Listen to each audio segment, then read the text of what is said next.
கிறிஸ்து இயேசுவுக்குள் அன்பான சகோதர சகோதரிகளே, கர்த்தராகிய இயேசு கிறிஸ்துவின் நாமத்தினாலே உங்கள் யாவருக்கும் என்னுடைய அன்பின் வாழ்த்துக்கள். ஒரு நீண்ட இடைவெளிக்கு பின்பு மீண்டுமாக உங்களோடு கூட இந்த ஒரு வேத பாட வகுப்புல பகிர்ந்து கொள்றதுல மிகுந்த ஒரு சந்தோஷம். கடைசியாக நம்ம பேசினது மே 10ஆம் தேதி பேசியிருக்கோம். இன்றைக்கு தேதி ஜூலை 26. கிட்டத்தட்ட ஒரு 2.5 மாதங்களுக்கு மேலான ஒரு பெரிய இடைவெளி ஆயிடுச்சு. ஆஹ் அநேக வேலைகள் காரணமாகவும், இன்னும் என்னோட பெரிய மகள் +2 இந்த ஆண்டு படிக்கிறதுனாலையும், ஆஹ் அதிகமாக அதற்காக டியூஷனுக்கு கொண்டு போய் விட திரும்ப கூட்டிட்டு வர, இது போல அதுலயும் வேலை போல அதிகமாக இருக்கிறது, இன்னும் அபிஷியல் ஒர்க்கும் அதிகமாக இருக்கிறதுனால இந்த ஒரு ஆண்டு ரெகுலராக பைபிள் ஸ்டடி கொடுக்கறதுல சிரமமாக இருக்கும். நான் போன ஒரு பைபிள் ஸ்டடிலே அதை சொல்லியிருக்கேன். இந்த ஒரு வருடம் கொஞ்சம் சிரமமாக இருக்கும் என்று சொல்லி, இருந்தாலும் கண்டிப்பாக நேரம் கிடைக்கும் பொழுதெல்லாம் உங்களோடு கூட, அதாவது 1 மாதத்திற்கு ஒரு தடவையோ 2 மாதத்திற்கு ஒரு தடவையோ உங்களோடு கூட கண்டிப்பாக நான் பகிர்ந்து கொள்கிறேன். அநேக காரியங்கள் உண்டு பேசுவதற்கு. இருந்தாலும் நம்ம தொடர்ந்து வருகிற நாட்களிலே அதை குறித்து உங்களோடு கூட பேசலாம் என்று சொல்லி இருக்கிறேன். இன்னும் அநேக சத்தியங்கள் உண்டு பகிர்ந்து கொள்வதற்கு. அதுவும் கூட வர வர நிச்சயமாகவே உங்களோடு கூட அதை பகிர்ந்து கொள்வேன். இப்பொழுதும் நம்ம காலம் தாழ்த்தாம வேத பாடத்திற்குள்ளாக நாம செல்வோம். இன்றைக்கும் ஒரு இன்ட்ரெஸ்டிங்கான ஒரு பைபிள் ஸ்டடி அதுதான் பார்க்க போறோம். தலைப்பு அமலேக்ஸ் வார் வித் இஸ்ரேல். நீங்க பார்க்கிறபடி இதுவும் கூட நான் இதற்கு முன்பாகவே நான் சொல்லி இருந்தேன், இந்த ஒரு வேத பாட வகுப்புல நான் ஒர்க் பண்ணிட்டு இருக்கேன்னு சொல்லி.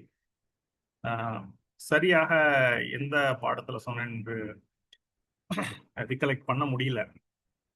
கடைசியாக இதர் அந்த ஜீசஸ் அண்ட் ஜூடாஸ் அதுலயோ அல்லது அதற்கு பின்பாக வந்த டே ஆஃப் அட்டோன்மெண்ட்லயோ இதை குறித்து சொல்லியிருப்பேன்னு நினைக்கிறேன். இல்லைன்னா அதற்கு பின்பாக வந்த பைபிள் பேர்ஸ்ல கூட சொல்லியிருக்கலாம். இருந்தாலும் இதுவும் கூட உங்களுக்கு ஒரு type and shadow pattern study method வழியாக நம்ம அதை படிக்க போறோம். சரி, ஆரம்பிக்கலாம். பாருங்க,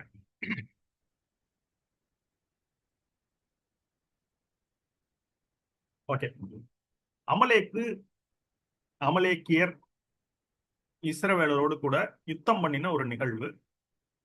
இந்த ஒரு காரியம் எங்க சொல்லப்பட்டிருக்குன்னா, உங்களுடைய வேதாகமத்தை எடுத்துக்கொண்டீர்கள் என்றால் யாத்ராகமம் 17ஆம் அதிகாரத்துல 8 - 16 வசனங்கள் தான். இதுதான் இன்றைக்கு நம்மளுடைய ஸ்கிரிப்சர் போர்ஷன். இதனுடைய காரியங்களை நம்ம படிக்கலாம். யாத்ராகமத்தில் எடுத்து நம்ம படிக்கலாம். போக போக கொஞ்சம் கொஞ்சமாக படிக்கலாம். அதிலிருந்து நாம் கற்றுக்கொள்ள போகிற சத்தியங்கள் என்ன, அதையும் கூட நம்ம பார்க்க போகிறோம். அப்ப இதே ஒரு காரியம் வந்துட்டு உபாகமத்திலையும் சொல்லப்பட்டிருக்கிறது. ஆக இந்த 2 காரியங்களும் இதற்குரிய இடைவெளி என்ன என்று சொல்லி பார்த்தீர்கள் ஒரு 40 வருஷம். 40 வருடமா அப்படின்னு கேட்டீங்கன்னா ஆமா. இங்க சரி, நம்ம அந்த வேத பகுதிக்குள்ளாக போய்விட்டு அதை பார்த்து விட்டு நம்ம வரலாம். யாத்ராகமம் 17ஆம் அதிகாரம் 8ஆம் வசனத்திலிருந்து, அமலேக்கியர் ரெவிதீமிலே இஸ்ரவேலரோடு யுத்தம் பண்ணினார்கள் அப்படின்னு சொல்லி ஆரம்பிக்கும். 16ஆவது வசனத்துல இந்த காரியம் நிறைவேறுகிறது. உங்களுக்கு தெரிஞ்சிருக்கும், நம்ம திரும்ப இதை படிக்க போறதுனால நான் ஃபுல்லா படிக்கல. ஒவ்வொரு வசனத்தை நம்ம அடுத்தடுத்து நம்ம பார்க்கும் பொழுது படிக்கலாம். அடுத்து இது எப்ப என்று சொன்னா, எகிப்திலிருந்து இஸ்ரவேலர்கள் பிரயாணம் பண்ணி வராங்க. அப்படி பிரயாணம் பண்ணி வரும் பொழுது அந்த ஒரு ஃபர்ஸ்ட் மந்த்ல இருந்து 3rd மந்த்துக்குள்ள நடக்கிற ஒரு விஷயம். ஏன்னா இதுக்கு அடுத்து 19ஆம் அதிகாரத்துல பாத்தீங்கன்னா, இது 17ஆம் அதிகாரம். 19ஆவது அதிகாரத்துல சீனாய் மலைக்கு போறாங்க. அது சரியாக ஒரு 50 நாட்கள் என்று சொல்லப்பட்டிருக்கும். 19ஆம் அதிகாரத்துக்கு போலாம். இஸ்ரவேல் புத்திரர் எகிப்து தேசத்துக்கு புறப்பட்ட 3ஆம் மாதம் முதல் நாளிலே, அதாவது முதல் மாதம் 15 புறப்படுறாங்க, 3ஆம் மாதம் முதல் நாள்ல அங்க வராங்க. அப்ப கிட்டத்தட்ட முதல் மாதம் ஒரு 14, 15 அப்படின்னு கணக்கு வச்சீங்கன்னா, நடுவுல 30 நாட்கள், இங்க ஒரு 15 நாட்கள், 45 நாட்கள், அப்புறம் சரியா ஒரு 46ஆவது நாள்னு கணக்கு வரும். இந்த இடைப்பட்ட பகுதியில தான். ஆனா இதற்கடுத்து வரக்கூடிய இடம் உபாகமம் 25, 17 இருந்து 19 பாருங்க. இந்த 3 வசனங்களை படிக்கலாம்.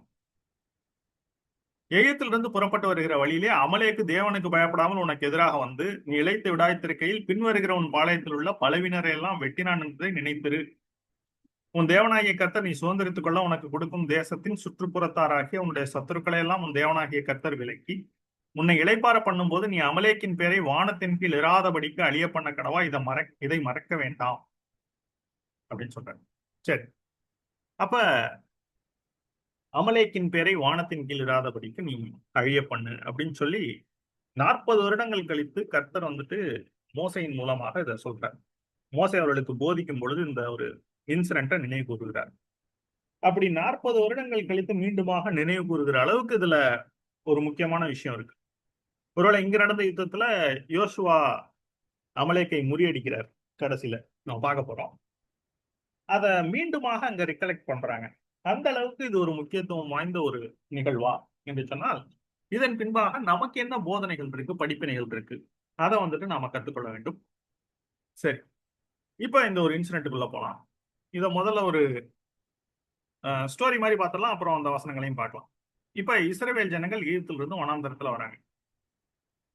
வரும் பொழுது செங்கடலுக்கு முன்பாக பார்வோனும் மற்ற சேனைகளும் இஸ்ரவேல் ஜனங்களை தொடரும் பொழுது கர்த்தர் சிவந்த சமுத்திரத்தை 2ஆக பிளந்து இஸ்ரவேல் ஜனங்களை அதன் வழியாக நடத்தி கொண்டு போகிறார்.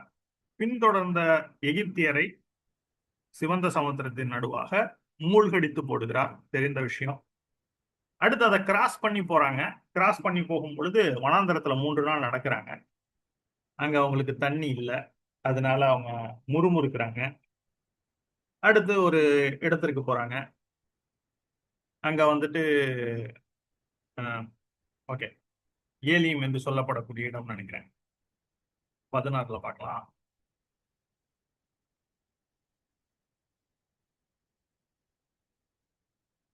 இல்ல, உபாகமத்துல பாக்குறேன். யாத்ராகமம் 16ல ஓகே 16ஆம் அதிகாரத்துல இதை பத்தி சொல்லியிருக்கோம். 15ஆம் அதிகாரத்துல இங்கதான் சிவந்த சமுத்திரத்தை கிராஸ் பண்றாங்க, ஏலிமுக்கு வர்றாங்க. முதல்ல மாசா என்கிற ஒரு இடம், மாரா என்கிற இடம். அடுத்து அங்க முறுமுறுக்கிறாங்க. அப்புறம் மோசை ஒரு மரத்தை வெட்டி அதுல போட்டுறதையும் தண்ணீர் மதுரமாகுது, இதெல்லாம் உங்களுக்கு தெரியும்.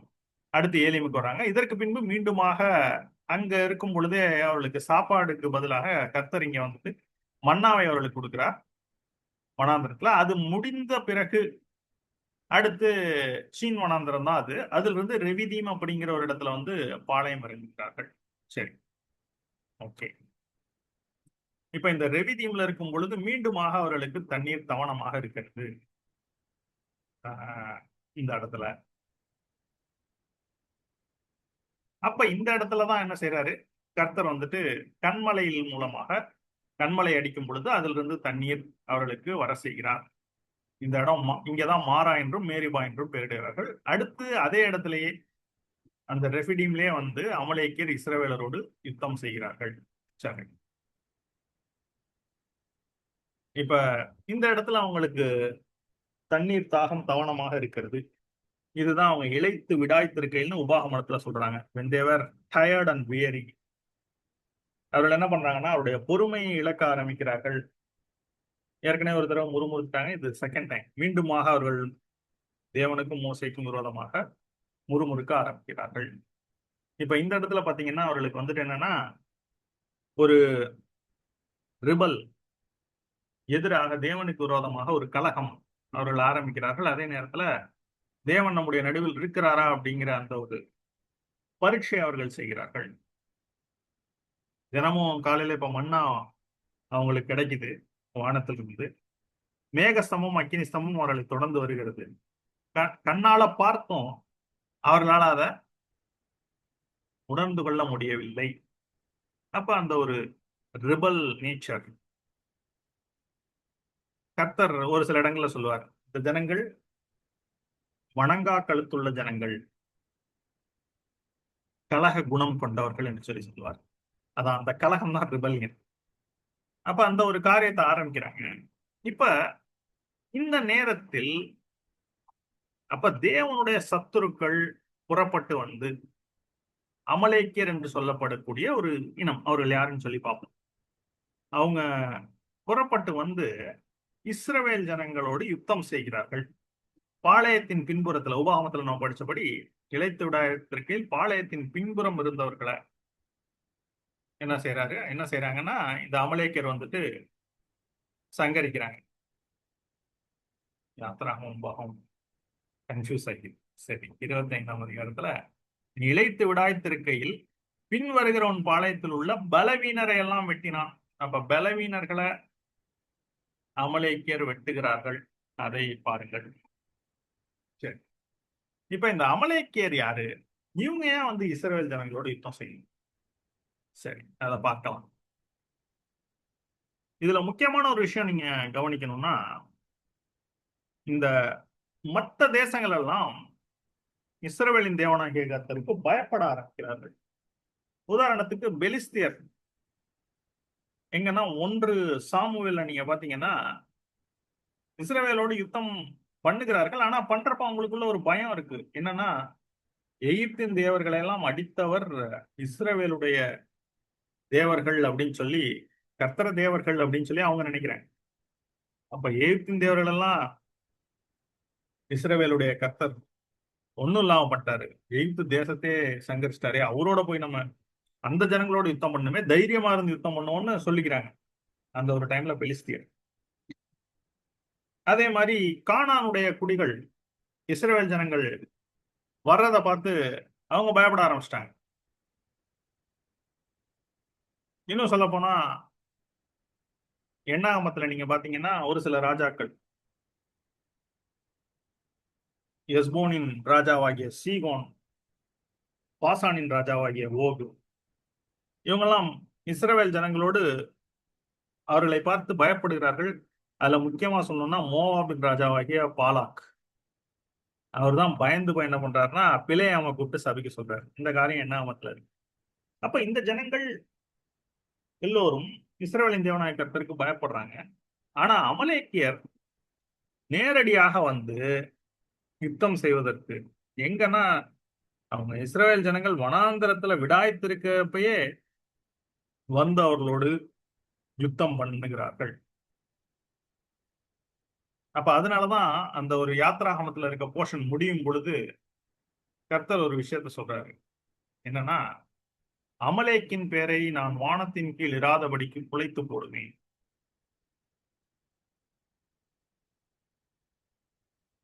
பாருங்க.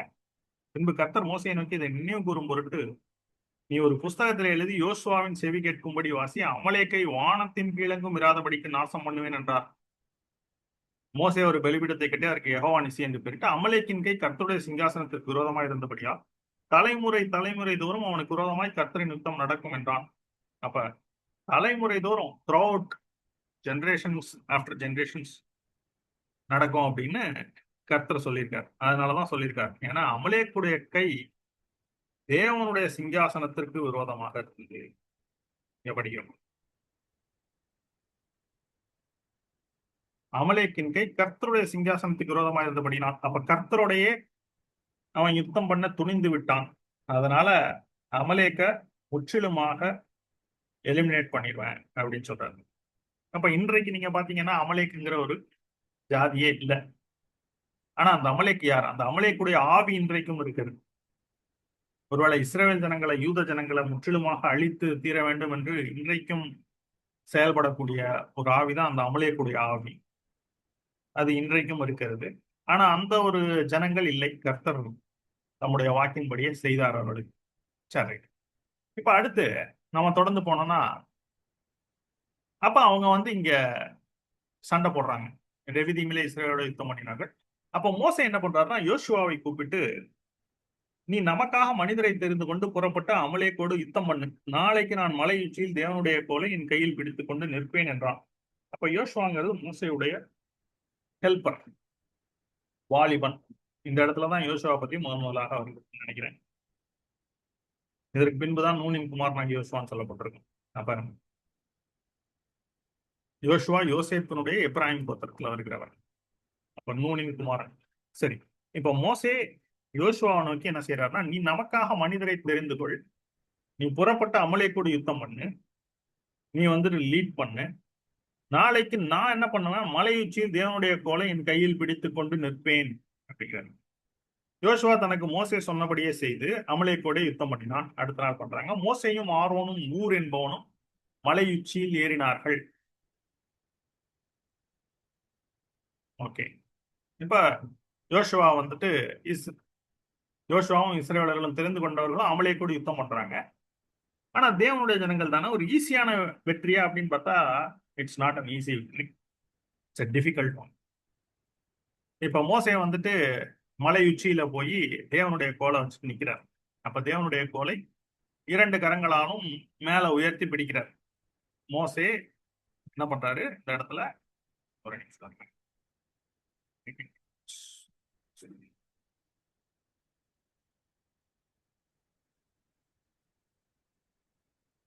ஓகே, அப்ப மோசே தன் கையை ஏறெடுத்திருக்கையில் இஸ்ரவேலர் மேற்கொண்டார்கள்.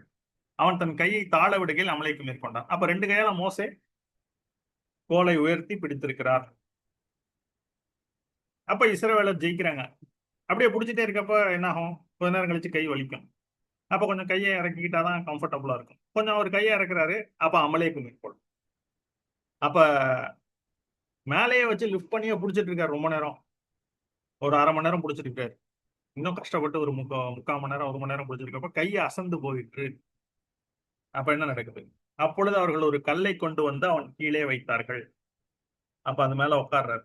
சரி, நிக்கிறது இன்னும் கஷ்டமா இருக்கு, உட்காருங்க அப்படின்னு சொல்லி உட்கார்றாரு. இப்ப ஆரோனும் ஊரும் கூட 2 பேர் போனாங்கல்ல. ஆரோனும் ஊரும் ஒருவன் ஒரு பக்கத்திலும் இன்னொருவன் மறுபக்கத்திலும் இருந்து அவன் கைகளை தாங்கி பிடித்தார்கள். 2 பக்கம் 2 பேர் என்ன மோசையோட கையை லிஃப்ட் பண்ணி பிடிச்சுக்கிட்டாங்க. இவ்விதமாய் அவன் கைகள் சூரியன் அஸ்தமிக்கும் வரைக்கும் ஒரே நிலையா இருந்தது.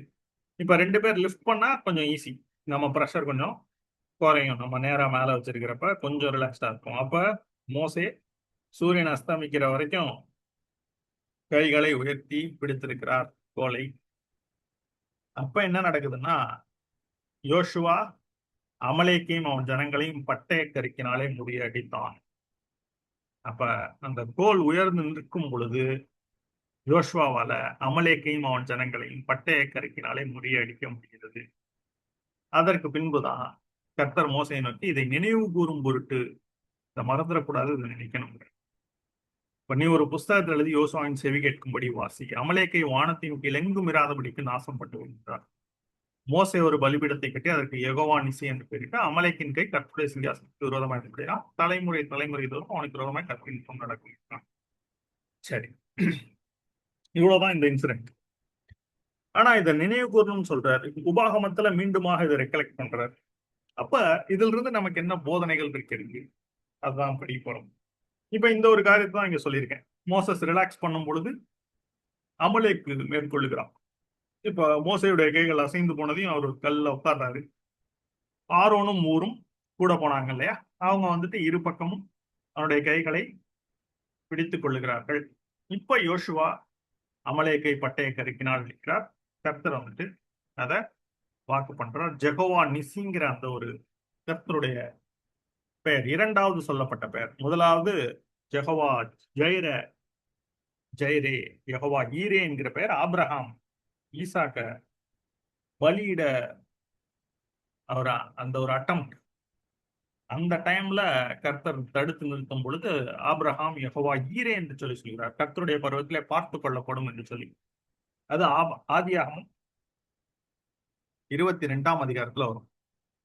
அடுத்த பெயர் யெகோவா நிசி என்கிற பெயர் யாத்ராகமம் 17ல இந்த இடத்துலதான் வருகிறது. கர்த்தர் என் ஜெயக்கொடியானவர், The Lord is my victory banner. கர்த்தரின் ஜெயபலன் ஆனவர்.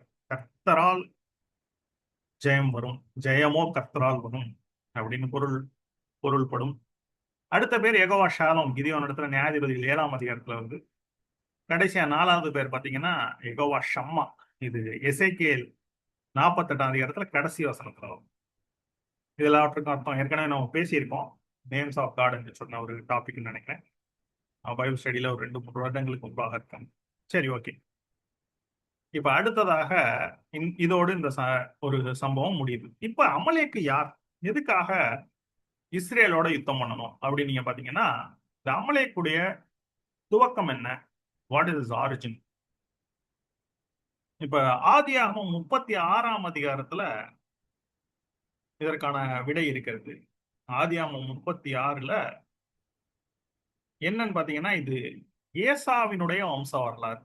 யாக்கோபுடைய கூட பிறந்த சகோதரன். அவங்க ட்வின்ஸ். அப்ப ஏசாவும் யாக்கோபும் வரும் பொழுது முதலாவதாக ஏசா வெளிப்படுகிறார். அவரோட காலை பிடித்துட்டு யாக்கோபு வர்றார். அந்த ஏசாவுடைய வம்ச வரலாறு தான் இது. இதுல வசனங்கள் பாத்தீங்கன்னா 10ல இருந்து 12. ஏசாவின் குமாரருடைய நாமங்களாவன ஏசாவின் மனைவியாகிய ஆதாருடைய குமாரனுக்கு எலிப்பாஸ் என்று பேர். ஏசாவின் மனைவியாகிய பஸ்மாத்துடைய குமாரனுக்கு ரெகுவேல் என்று பேர். அப்ப ஏசாவுக்கு 3 மனைவிகள். அதற்கு பின்பும் ஒரு மற்ற பெண்களை திருமணம் செய்திருக்கலாம். மறுமனையாட்டிகள் இருந்தாங்கன்னு கூட இதுல இருக்கும்னு நினைக்கிறேன்.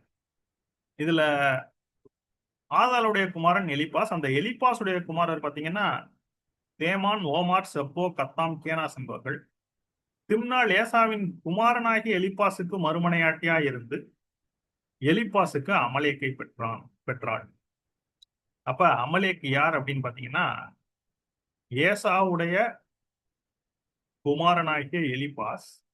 அந்த எலிப்பாசுடைய மகன் தான் அமலேக். அப்ப ஏசாவினுடைய பேரன் தான் இந்த அமலேக்கு. It's the grandson of Esau who is the brother of Jacob. Okay, இப்ப அந்த அமலேக்கிடம் இருந்து உருவான அந்த ஒரு ஜாதி தான் யாரு அப்படின்னு பாத்தீங்கன்னா அமலேக்கியர்கள். இப்ப இந்த அமலேக்கியர்கள் ஏன் இஸ்ரவேலரை வெறுக்கணும் அப்படின்னு பாத்தீங்கன்னா, அதுக்கு பின்பாக கொஞ்சம் சரித்திரத்துல ஒரு சில கதைகள், ஒரு சில காரியங்கள் இருக்கின்றன. வேதத்துல அது கொடுக்கப்படவில்லை. இன்னொரு சரித்திர புத்தகத்துல அதை பத்தி டீட்டெயிலா சொல்லப்பட்டிருக்கு. என்னன்னா, யாக்கோபை அடக்கம் பண்ண போகும் பொழுது அந்த இடத்துல வந்து ஏசாவும் அவருடைய இந்த சகோதரர், அவருடைய மகன்கள், மற்றவங்க எல்லாம் வந்து பிரச்சனை பண்றாங்க.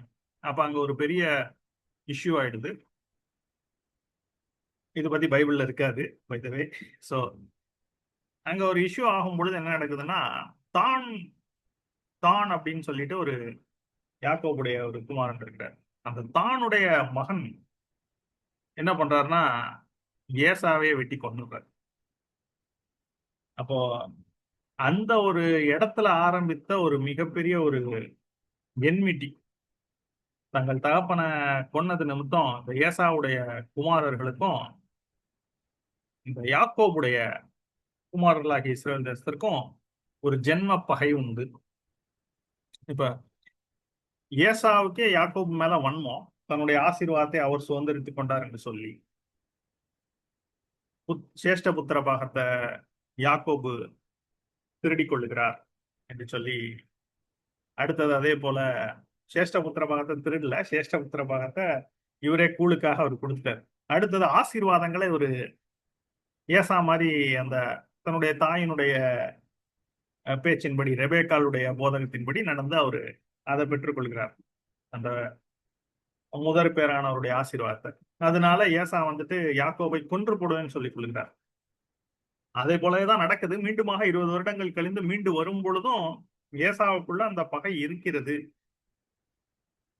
இன்னும் சொல்ல போனா அந்த 400 பேரோடு போய் யாக்கோபை பார்க்க போறேன் அப்படின்னது நல்லபடியா வந்திருந்தா ஒரு 10 பேரோட போயிருக்கலாம், இல்ல ஒரு 40 பேரோட போயிருக்கலாம். 400 பேரோட ஏன் பார்க்க வர்றாரு அப்படின்னா, யாக்கோபையும் அவங்க எல்லாரையும் அழிக்கணும்னு தான் அவர் கிளம்புறார்.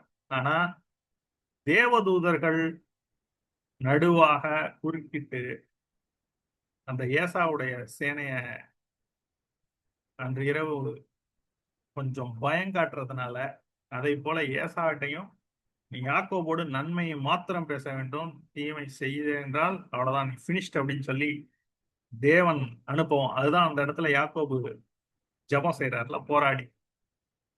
அந்த போராடி ஜெபம் செய்ததுடைய அந்த ஒரு விளைவு, பயந்து போனதுனால அவரு இந்த இடத்துல யாப்போக்குங்கிற ஆருக்கு எல்லாரையும் அக்கறைப்படுத்திட்டு இந்த பக்கம் இருக்கும் பொழுது போராடி ஜெபிக்கிறார். அப்ப தேவனோடும் மனிதனோடும் போராடி மேற்கொண்டாயே என்று சொல்லி அந்த இடத்துல கர்த்தரை சொல்றாரு.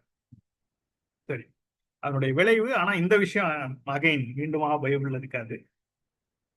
என்னவென்றால் இந்த 400 பேரோட வரும் பொழுது அவருடைய சேனைகள் கொஞ்சம் தேவதூர்களால கொஞ்சம் அடி வாங்கினதுனால ஏசா வந்துட்டு யாக்கோபை பார்த்து கட்டி பிடிச்சி என் சகோதரனை என்று சொல்லி இணக்கமாக போகிறார். ஆனால் அவங்களுக்குள்ள ஒரு ஸ்ட்ராங் என்மிட்டி ஏசாவுக்கு இருந்து கொண்டே இருந்தது யாக்கோபின் மேல். அந்த பகை தொடர்ந்து கொண்டே இருக்கிறது.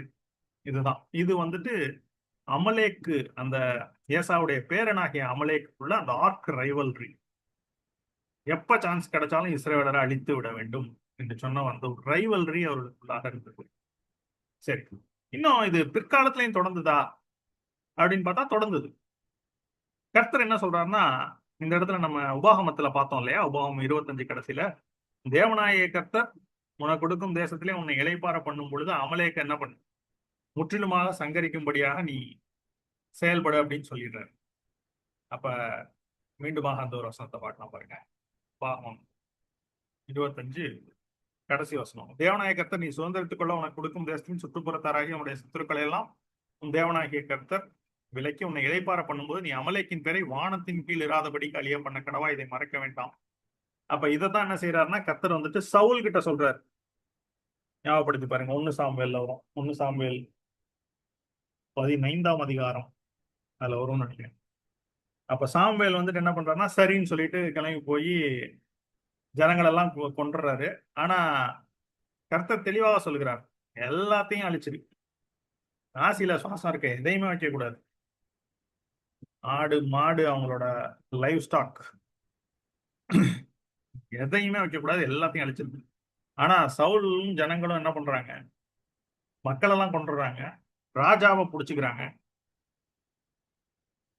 அது ஏன் ராஜாவை பிடிக்கிறாங்கன்னா, அது நேரடியாக இந்த ராஜா அந்த ராஜாவை கொல்லுவதுங்கிறது ஒரு ஹானர் கிடையாது. அந்த இடத்துல எல்லா மக்களுக்கும் முன்பாக ஒரு செலிப்ரேஷனாக அது போல செய்ய மாட்டார்கள். அதனால மக்களுக்காக, மக்களை ப்ளீஸ் பண்றதுக்காக சவுல் என்ன செய்யறாருன்னா அந்த ராஜாவை உயிரோட பிடிக்கிறாரு. அதே போல அந்த கால்நடைகளும் ஆடு மாடு இவைகள்ல ஃபர்ஸ்ட் குவாலிட்டியை வந்துட்டு எடுத்துக்கிறாங்க, செகண்ட் குவாலிட்டி எல்லாம் அழிச்சு போட்டுறாங்க. Saul டிசோபேட், kept the first class of flock வச்சுக்கிறாரு. அதே போல ஆகாகையும் உயிரோட வச்சுக்கிறாரு. அப்புறம் சாமுவேல் வந்துட்டு அவருக்கு அறிவித்து நீ பாவம் செய்தா என்று சொல்லி ஆகாக அவரே கொண்டு போடுறாரு. இந்த ஒரு டிசோபீடியன்ஸ் பாருங்க சவுலுடைய வீழ்ச்சிக்கு ஒரு ஆரம்ப புள்ளியா இருந்தது. அதுக்கு முன்பாகவே அது கர்த்தருக்கு தெரியும். அதுக்கு முன்பாகவே அவர் ஒரு சில விஷயங்களை செய்யறார் தன் போக்குல. ஆனா இந்த ஒரு காரியம் பாத்தீங்கன்னா ஒரு முக்கியமான மீறுதலாக தேவனுடைய கண்ணில் இருக்கிறது. ஏன்னா இது அமலேக்குடைய விஷயத்துல கர்த்தர் காம்ப்ரமைஸே பண்ண மாட்டார். அப்ப அதற்கு அடுத்து தேவன் வந்துட்டு தாவீதை சூஸ் பண்றத பார்க்க முடியும். இப்ப இந்த ஆகாக் அப்படிங்கிற இந்த ராஜா, இந்த ராஜாவுடைய வம்சத்துல வந்தவர் தான் யாரு அப்படின்னு பாத்தீங்கன்னா துஷ்ட ஆமான். ஆகாகியனாகிய ஆமான்னு இருக்கும் எஸ்தர் புஸ்தகத்துல படிச்சீங்கன்னா. அந்த ஆமான் என்ன பண்றாரு பாருங்க, எல்லா யூதர்களையும் அழிக்கணுங்கிறார். மொர்தகாய் ஒருத்தர் அவருக்கு பணியாததுனால மொர்தகாயை மட்டும் அழிச்சிருக்கலாமே, அது ஒரு மிகவும் எளிது. ஆனா ஒரு பவர் இருக்குல்ல, எதுக்கு மொத்த யூதர்களையும் அழிக்கணும்னா அது பிசாசுடைய திட்டம், மேசியா வரக்கூடாது என்று சொல்லி ஆமான் மூலமாக செய்த முயற்சி. இப்ப தெரியுதா உங்களுக்கு கர்த்தர் ஏன் அமலேக்கின் பேரை வானத்தின் கீழ் இராதபடிக்கு சங்கரிக்கும் சொன்னாரு? அப்ப மேசியாவே வரவிடாம பண்ணியிருப்பான் இந்த ஆமான். அதனாலதான் சவுல்ட்ட சொன்னார், எல்லாரையும் அழித்து போடு. Why God is serious about Amalekites. புரியுதா உங்களுக்கு? அப்ப எவன் மேல் இரக்கமாயிருக்க சித்தமாயிருப்பேனோ அவன் மேல் இரக்கமாயிருப்பேன், எவன் மேல் உருக்கமாயிருக்க சித்தமாயிருப்பேனோ அவன் மேல் உருக்கமாயிருப்பேன். அதே போல யாரிடத்துல மகிமையை காண்பிக்கணும், யாரிடத்துல இரக்கத்தை காண்பிக்கணும் அப்படிங்கிறத கர்த்தர் டிசைட் பண்றாரு. இப்ப அமலேக்கை அழித்து மற்றவர்களுக்கெல்லாம் ஒரு கிருபை மேசியாவின் மூலமாக கொடுக்கணும்னா கர்த்தர் அந்த ஒரு காரியத்தை செய்வார். It's God's choice. அப்ப இந்த ஆமானுடைய திட்டம் தேவனால் மீண்டுமாக முறியடிக்கப்படுகிறது. இன்னும் அதே ஆவி ஏரோது மூலமாக இயேசு கிறிஸ்து பிறந்தவுடனே செயல்படுது. எல்லா 2 வயதுக்குட்பட்ட எல்லா குழந்தைகளையும், ஆண் குழந்தைகளையும் கொலை செய்கிற ஏரோது, பெத்லகேமுக்கு உட்பட்ட அந்த பகுதிகள். பாருங்க, த சேம் ஸ்பிரிட் இன்றைக்கு என்ன நடக்குது? யூத ஜனங்களை அழித்து ஒழிக்க வேண்டும், அன்னீலியேட் இஸ்ரேல் என்ற ஒரு காரியம் இன்றைக்கும் இருக்கிறது. அது ஆச்சரியம் இல்ல. சரி, ஓகே. அப்ப நம்ம தொடர்ந்து போலாம். அப்ப அமலேக்கு யார்? அப்ப உங்களுக்கு புரிஞ்சிருக்கும். அந்த ஒரு ஆர்க் ரைவல்ரி, ஏசாவுக்கும் யாக்கோபும் இருக்க அந்த ஒரு enmity, it's continuing for generations. Okay. இப்ப இதுதான் இந்த ஒரு காரியத்தினுடைய ஒரு பேக்ரவுண்ட். இப்ப இந்த ஒரு காரியத்திற்கு என்ன ஆவிக்குரிய அர்த்தம்? இதுல என்ன இம்பார்ட்டன்ஸ் இருக்கு? இதுல நம்ம என்ன கத்துக்க போறோம்? இதுக்கும் நமக்கும் ஏதாவது சம்பந்தம் இருக்கா? இல்ல சம்பந்தமே இல்லையா? அப்ப வேதத்திலே சொல்லப்பட்ட எல்லா காரியங்களுக்கும், இப்பதான் நம்ம இந்த ஆவிக்குரிய ஒரு பாடத்துக்குள்ளாக போறோம். வேதத்தில் சொல்லப்பட்ட எல்லா காரியங்கள்லயும் நமக்கு ஒரு படிப்பினை இருக்கிறது, போதனை இருக்கிறது. அது என்ன போதனை? இது எங்க சொல்லப்பட்டிருக்குன்னா, ரோமர், ஒவ்வொரு நிழல் பொருளாக இதை படிக்கிறோம். அப்படி படிக்கும் பொழுது ரோமர் 15ஆம் அதிகாரத்துல 4ஆம் வசனம் பாருங்க. தேவ வசனத்தினால் உண்டாகும் பொறுமையினாலும் மாறுதலினாலும் நாம் நம்பிக்கை உள்ளவர்களாகவும் படிக்க முன்பு எழுதியிருக்கிறவர்களெல்லாம் நமக்கு போதனையாக எழுதியிருக்கிறது. அப்ப இதுல நமக்கு ஒரு டீச்சிங் இருக்கு, நமக்கு ஒரு லெசன் இருக்கு, இதுல நமக்கு ஒரு போதனை இருக்கிறது. அடுத்து எபிரேயர்ல பாத்தீங்கன்னா 10ஆம் அதிகாரம், இப்படி இருக்க நியாய பிரமாணமானது வரப்போகிற நன்மைகளின் பொருளாயிராமல் அவைகளின் நிழலாய் மாத்திரம் இருக்கிறபடியால், அப்ப நிழலாக இந்த நியாய பிரமாணம்னா அந்த பழைய ஏற்பாட்டுல சொல்லப்பட்ட காரியங்கள் ஒரு நிழலாக நமக்கு புரிந்து கொள்ளத்தக்கதாக இருக்கிறது. கொலோசையர்ல 2:17, அவைகள் வருங்காரியங்களுக்கு நிழலா இருக்கிறது, அவைகளின் பொருள் கிறிஸ்துவை பற்றினது. அப்ப கிறிஸ்துவை பற்றின ஒரு பொருள், அந்த ஒரு லேர்னிங், அந்த ஒரு லெசன் நமக்கு இருக்கிறது. அடுத்தது 1 கொரிந்தியர் 10:11 படிக்கலாம் பாருங்க. 1 கொரிந்தியர் 10ஆம் அதிகாரம் 11ஆம் வசனம். இவைகள் எல்லாம் திருஷ்டாந்தங்களாக அவர்களுக்கு சம்பவித்தது. என்ன? இந்த இஸ்ரவேல் ஜனங்களுக்கு வனாந்திரத்தில் நடந்த விஷயங்கள்லாம் திருஷ்டாந்தங்களாக அவர்களுக்கு சம்பவித்தது. அப்ப அதான் நம்ம படிச்சுட்டு இருக்கிறோம். இப்போ இந்த ஒரு காரியமும் அங்க நடந்தது, அவங்களுக்கு எக்ஸாம்பிளா நடந்தது. என்சாம்பிள் அப்படின்னா ஒரு லைவ் மாடல் மாதிரி, முன்னாடியே ஒரு மாடல் செஞ்சு வச்சிட்டாரு. உலகத்தின் முடிவு காலத்தில் உள்ள நமக்கு எச்சரிப்பு உண்டாக்கும்படி எழுதப்பட்டும் இருக்கிறது. இப்ப யாரு உலகத்தின் முடிவு காலத்துல இருக்காங்கன்னா நம்ம தான் இருக்கிறோம்.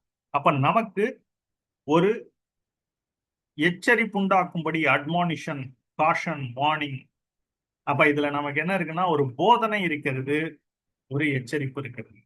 அப்ப என்ன போதனை, என்ன எச்சரிப்பு? நம்ம அமலேக்கியரை பார்த்தோம். அமலேக்கு யாரை அடையாளப்படுத்தும்? இப்ப தேவ ஜனங்களை அழித்து ஒழிக்க வேண்டும் நினைக்கிறது யாரு? அமலேக்கு. அப்ப ரொம்ப ஈஸியா ரிலேட் பண்ணிடலாம். அமலேக்கு தேவனோடு யுத்தம் பண்ண துணிந்தவன். அமலேக்குடைய கை கர்த்தருடைய சிங்காசனத்திற்கு விரோதமாக இருந்தது. அப்ப தேவனுடைய சிங்காசனத்துக்கு விரோதமாக இருந்தது பிசாசு. தேவனுக்கு விரோதமாக ஆதியிலிருந்து பாவம் செய்கிறவன் பிசாசு. அவன் ஆதி முதல் பாவம் செய்கிறவனா இருக்கிறான். ஆதியில ஏதேன் தோட்டத்துல ஏவாளை வஞ்சித்து ஆதாமை ஏவாளையும் மீறுதலுக்கு உட்பட பண்ணினவன் பிசாசு. அவன் தேவனுடைய சிங்காசனத்துக்கு விரோதமாக கலகம் பண்ணுகிறவனா இருக்கிறான். அப்ப ரிபல்லியன் வருது அப்படின்னா, கர்த்தருக்கு விரோதமாக மக்கள் எழும்புகிறார்கள் என்று சொன்னால் அது பிசாசினுடைய காரியமாக இருக்கிறது. தேவனுடைய ஜனங்களுக்கு விரோதமாக ஆட்சியாளர்கள் செயல்படுவார் என்றால் அது பிசாசுடைய காரியமா இருக்கிறது. அது அந்தகார கிரியையா இருக்கிறது. நல்லா புரிஞ்சுக்கணும். அப்ப நேரடியாக பிசாசை குறிக்கிறது அமலேக்கு பழைய ஏற்பாட்டுல. சரி, அது தேவனுக்கு முன்பாக. அப்ப கடைசியாக கர்த்தர் என்ன பண்ணுவார்னா, சாத்தானுக்கு முழுமையுமாக முடிவு கட்டுவார். அவனுக்கான டைம் இருக்கு. 1000 வருஷ அரசாட்சிக்கு முன்பாக வரைக்கும் அவனுக்கு டைம் இருக்கு. 1000 வருஷ அரசாட்சிக்கு முன்பாக அவனை 1000 வருடங்கள் சிறையில் அடைப்பதற்கு, அதாவது சிறையில் பாதாளத்துல போட்டு முத்திரை போடுவதற்கு ஒரு முடிவு வெளிப்படுத்தின விசேஷம் 20ஆம் அதிகாரத்துல அவனுக்கு காத்து கொண்டிருக்கிறது. அதற்கு பின்பு மீண்டுமாக அவன் விடுதலையாகி ஜனங்களை வஞ்சித்து அவன் முற்றிலுமாக அழிக்கப்படுவதற்கு அவன்தான் ஜனங்களை காவல் செய்து தங்களுடைய வீட்டிற்கு போக விடாமல் அடிமைப்படுத்தி வைத்திருக்கிறவன் மரணத்திற்கு பின்பு. ஏசாயா 14ஆம் அதிகாரத்துல படிச்சீங்கன்னா இருக்கும். அப்ப கர்த்தர் கர்த்தருக்கு விரோதமாக ஜெனரேஷன்ஸ் ஃபுல்லா யுத்தம் பண்ணான். கர்த்தர் ஜெனரேஷன் முழுவதும் யுத்தம் பண்றாரா? அவனுடைய ஆவிக்கு விரோதமாக யுத்தம் செய்கிறார். ஆனால் அவனை சிலுவையில அவனுடைய வல்லமை எல்லாத்தையும் ஒரே தடவை முடிச்சிட்டார், முடிந்ததுன்னு சொல்லி. அதுக்கு பின்பு அவனுக்கு வந்துட்டு அந்த டைம் வரைக்கும் அவனுக்கு அதிகாரம் கொடுக்கப்பட்டிருக்கிறது.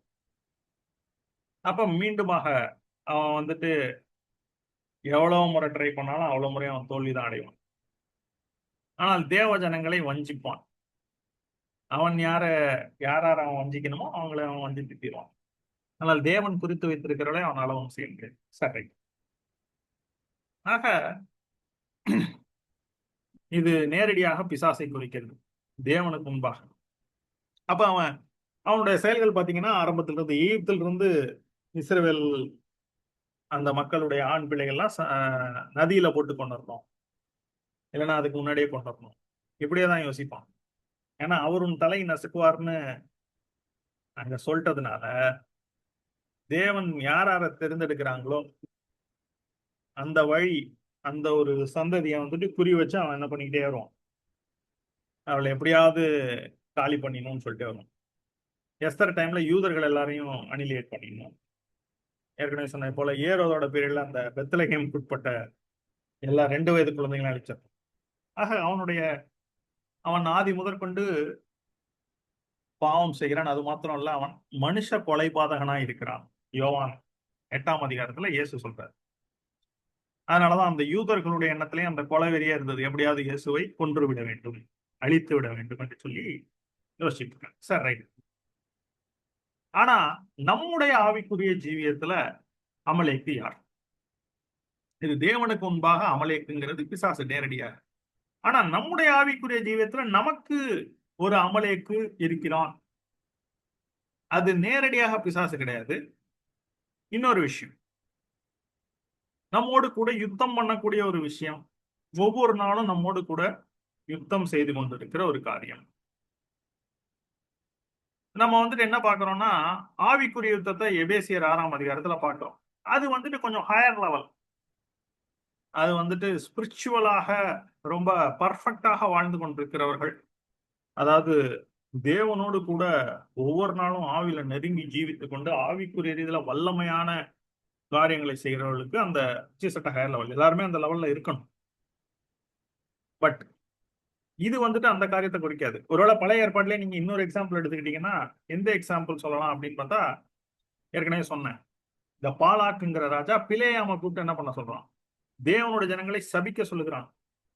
ஒருவேளை அந்த ஒரு காரியத்தை எதுக்கு ஈக்குவலண்டா எடுத்துக்கலாம்னா, எபேசியர் 6ல சொல்லப்பட்டக்கூடிய அந்த ஆவிக்குரிய சர்வாயுத வர்க்கம். ஏன்னா நமக்கு மாம்சத்தோட ரத்தத்தோடும் இல்ல, நமக்கு எதோட போராட்டம் இருக்கு? அதிகாரங்களோடும் துரைத்தனங்களோடும் இப்பிரபஞ்சத்தின் அந்தகார லோகாதிபதிகளோடும் வான மண்டலத்தில் உள்ள பொல்லாத ஆவிகளின் சேனைகளோடும் நமக்கு போராட்டம் உண்டு. ஆகையால் தீங்கு நாளில் அவைகளை எதிர்க்கவும் சகலத்தை நீங்கள் செய்து முடித்தவர்களாக நிற்கவும் நீங்கள் தேவனுடைய சர்வாயுத வர்க்கத்தை எடுத்துக் கொள்ளுங்கள் அப்படின்னு சொல்லிட்டு என்னென்ன சர்வாயுத வர்க்கம் அப்படின்னு சொல்லியிருப்பாரு.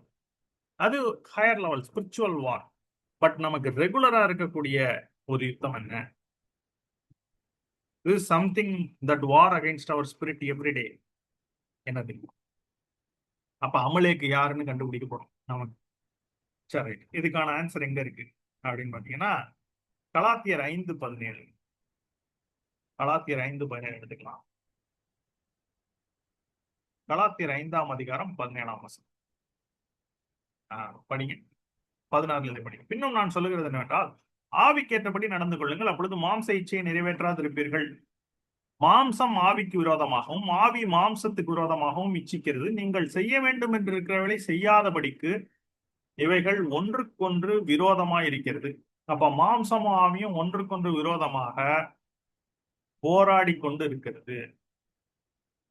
இந்த போராட்டம் நம்ம எல்லாருக்குள்ளயுமே இருக்கிறது. அப்ப ஆவியினால் நடத்தப்படுகிறா நீங்கள் நியாய பிரமாணத்திற்கு கீழ்பட்டவர் அல்ல. நியாய பிரமாணங்கிற ஒரு கான்செப்ட் போயிட்டாரு. இதை பத்தி ரொம்ப டீடைல்டா பேசி இருக்கிறோம். இருந்தாலும் சொல்றேன். இந்த இடத்துல ஆவியினால நீங்க நடத்தப்பட்டீங்கன்னா நியாய பிரமாணத்திற்கு கீழ்பட்டிருக்க மாட்டீங்க. நியாய பிரமாணத்திற்கு கீழ்பட்டிருந்தீங்கன்னா இந்த மாம்சத்தினுடைய கிரியையும் ஜெயிக்க முடியாது. ஆவியினால் நடத்தப்பட்டா ஜெயிக்க முடியும். அதனாலதான் சொல்லியிருக்காரு. நியாய பிரமாணம் என்பது, அதாவது பழைய ஏற்பாட்டில் சொல்லப்பட்ட கற்பனைகள் என்பது, இது செய்யாதங்கிறது, இன்னும் பியூரா 10 கமாண்ட்மெண்ட்ஸ் மட்டும் இருக்கிறது. உங்களுக்கு வந்துட்டு என்னன்னா, அதுல வந்துட்டு நீங்க வந்துட்டு இந்த போராட்டத்தை மேற்கொள்ள முடியாது. ஆனால் பரிசுத்தாவின் மூலமாக இயேசு கிறிஸ்துவின் மேல் வைத்திருக்கிற அந்த விசுவாசத்தினால பெறுகிற ஆவியின் மூலமாக விடுதலையோடு நடத்தப்படுறதுதான் இதை நம்ம மேற்கொள்ள முடியும் நீங்க சொல்லியிருக்கு. சரி, அப்ப இந்த போராட்டம் என்னவென்றால், அமலேக்கு யார் என்றால் நம்முடைய மாம்சத்தில் இருக்கக்கூடிய இந்த போராட்டமாக்கிய மாம்ச இச்சையை தான் குறிக்குது அமலேக்கு. இப்ப கன்ஃபார்ம் பண்ணலாம் பாருங்க. 1 பேதுரு 2:11 கன்ஃபர்மேஷன் படிக்கலாமா? 1 பேதுரு 2ஆம் அதிகாரம் 11ஆம் வசனம். பிரியமானவர்களே, அந்நியர்களும் பரதேசிகளுமாய் இருக்கிற நீங்கள் ஆத்துமாவுக்கு விரோதமாய் போர் செய்கிற மாம்ச இச்சைகளை விட்டு விலகி. அப்ப ஆத்துமாவுக்கு விரோதமாக போர் செய்யறது என்ன? மாம்ச இச்சை. அங்க இஸ்ரவேல் ஜனங்களுக்கு விரோதமாக வந்து போர் செய்தவர்கள் யார்? அமலேக்கியர். இங்கே நம்ம ஆத்துமாவுக்கு விரோதமாக அனுதினமும் போர் செய்யக்கூடிய காரியம் என்ன? இச்சைகள். புரியுதா உங்களுக்கு? இப்ப இந்த ஒரு காரியம் நமக்குள்ளே இன்பில்டாக இருக்கிறது. அப்ப அதை எப்படி ஓவர் கம் பண்றது? சரி, அப்ப ஸ்பிரிச்சுவல் பேட்டர்ன்ஸை நம்ம பார்க்கும் பொழுது நமக்கு இதை ஓவர் கம் பண்றது எப்படின்னு தெரியும். அப்ப பழைய ஏற்பாட்டுல நடந்த சம்பவத்துல அப்ப வந்து இளைத்து விடாய்த்திருக்கும் பொழுது வெட்டுறாங்க. அப்ப நம்ம வந்துட்டு மோசே, யோசுவா, அப்புறம் அந்த மற்றவர்கள் யாரு, ஆரோன், ஊர், அவங்க என்ன செஞ்சாங்க அப்படிங்கிறத நம்ம புரிந்து கொள்ளணும் ஆவிக்குரிய விதத்துல. அங்க என்ன பண்ணாங்க? மோசே மலை உச்சியில போய் நான் கோலை பிடிச்சு நிக்கிறேன்னாரு. அடுத்து அவரோட கை அசந்து போயிட்டு, அப்புறம் ஒரு கல்லுல உட்கார்ந்தாரு. 2 பேர் 2 பக்கம் சப்போர்ட் பண்ணாங்க. கையை உயர்த்தி இருக்கிறப்ப யோசுவா மேற்கொள்றாரு. தாழ விடும் பொழுது அமலேக்கு மேற்கொள்றான். அப்ப சப்போர்ட் பண்ணும் பொழுது கையை உயர்த்தியே பிடித்திருக்கும் பொழுது யோசுவா முற்றுமுடிய அன்று மாலை வரைக்கும் இருக்கும் பொழுது யோசுவா முற்றிலுமாக பட்டய கருக்கினால முற்றிட்டாங்க. சரி, அப்ப இதுக்கு ஆவிக்குரிய அர்த்தம் என்னன்னு புரிஞ்சுக்கிட்டா நம்மளும் எப்படி இந்த அமலேக்கை மாம்சைச்சை மேற்கொள்ளலாம் அப்படின்னு கத்துக்கலாம். இப்ப நல்லா இருக்குல்ல இந்த ஒரு விஷயம்? சரி, அப்ப இதை நம்ம எப்படி புரிஞ்சுக்கிறது? இப்ப 2 விதங்கள்ல இன்டர்பிரட் பண்ணலாம் இந்த ஒரு விஷயத்த. 2மே கரெக்ட் தான். ஆனா ஃபர்ஸ்டை விட செகண்ட் தான் பெஸ்ட் ஃபிட். ஃபர்ஸ்ட் என்னன்னா ரொம்ப ஈஸியா சொல்லிடலாம். மோசே வந்துட்டு இயேசுவுக்கு ஒரு அடையாளம். சரி, அவர் மலை உச்சியில கோலை மேல பிடிச்சது என்னன்னா சிலுவையில நமக்காக தொங்கியது. Okay, right. யோசுவா யார்? நாம தான் யோசுவா. அப்ப இயேசு நமக்காக சிலுவையில் எல்லாவற்றையும் செய்து முடித்தார்.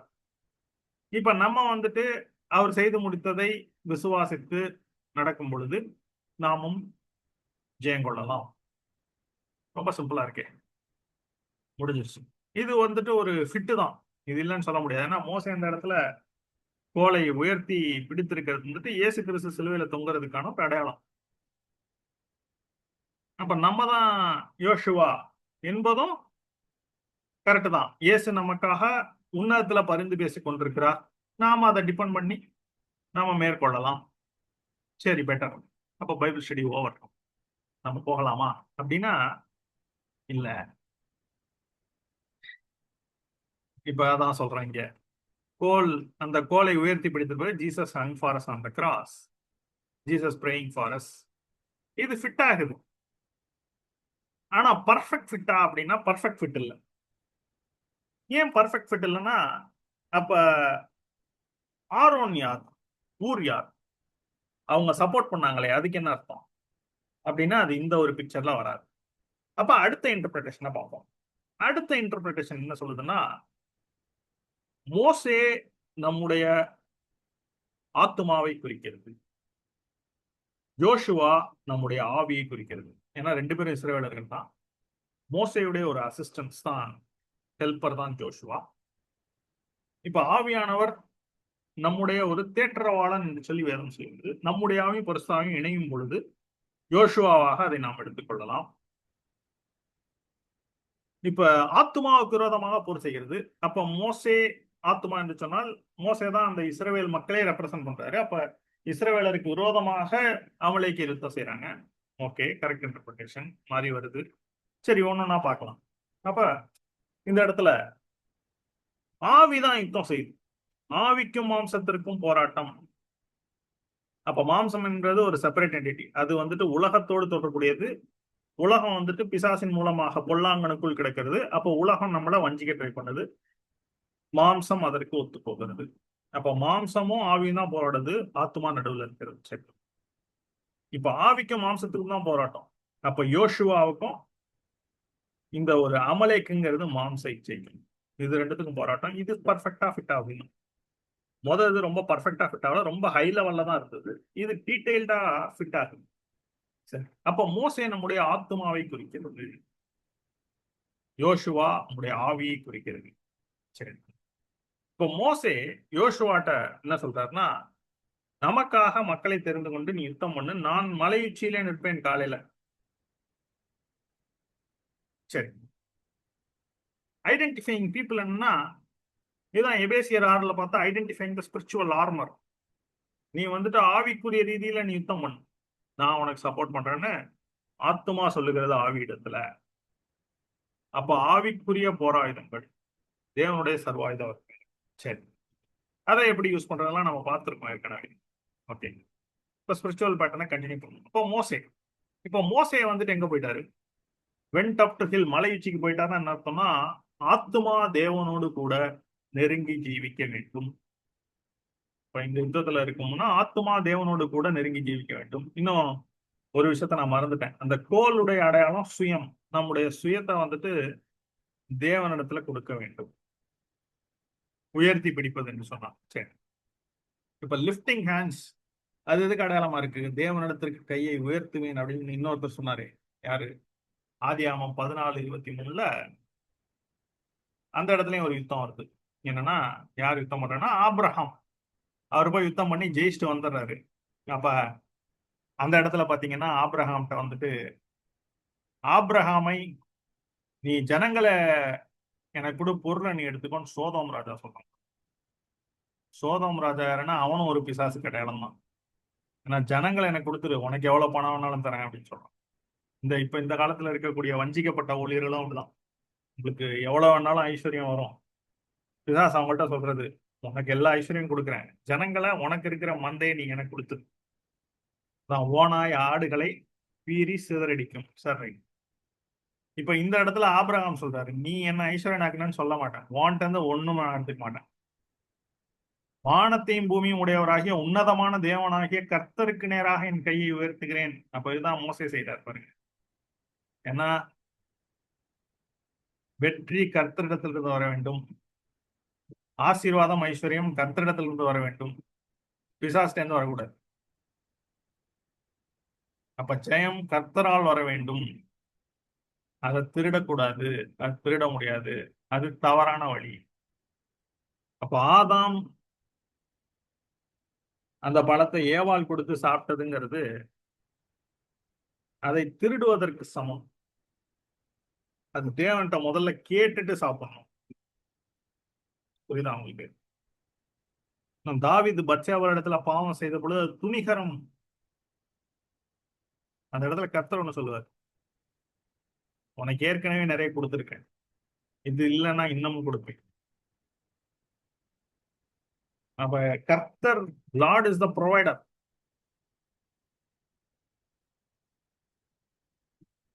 அப்ப தேவனுடைய கரத்தில் இருந்து நாம் பெற்றுக்கொள்ள வேண்டும் இந்த ஒரு ஆசீர்வாதத்தை. கர்த்தருடைய ஆசீர்வாதமே ஐஸ்வர்யத்தை தரும். அதனுடைய ஒரு வேதனையை கூட்டார். ஜனங்கள் பாருங்க, லஞ்சம் வாங்கி ஒவ்வொரு விஷயத்துக்கும் வட்டி அநியாயமா வாங்கி கடைசியில் என்ன பண்றாங்கன்னா அது மூலமா வேதனைகள் பெருகுகிறது. ஆனா கர்த்தரிடத்திலிருந்து வரக்கூடிய ஆசீர்வாதத்துல என்ன இல்லை பாருங்க, வேதனை இல்லை. அதனுடைய ஒரு வேதனையை கூட்டாங்க. It's a blessing. அது உங்களுக்கு மகிழ்ச்சியை தரும்.